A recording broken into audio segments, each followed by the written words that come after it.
না।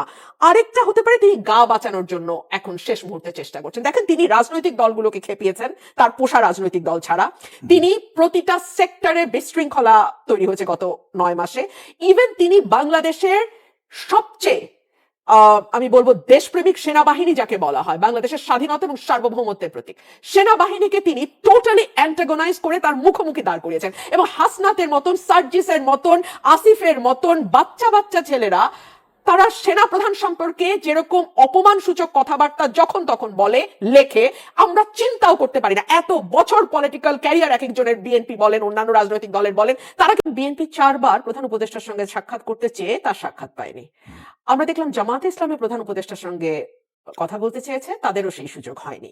কিন্তু যেহেতু এনসিপি প্রধান উপদেষ্টার স্নেহধন্য রাজনৈতিক দল, প্রধান উপদেষ্টা কিন্তু এনসিপির নেতার সঙ্গে বসলেন। এবং আমার জানা মতে, যেটা সব মিডিয়াতে আসেনি, এরকম একটি তথ্য হচ্ছে কেবলমাত্র নাহিদ ইসলাম ছিল না, সেখানে মাহফুজ ছিল, আসিফ ছিল এবং সেখানে হাসনাত আব্দুল্লাহ ছিল। সো তাদের সকলের সঙ্গেই তিনি কথা বলেছেন। এবং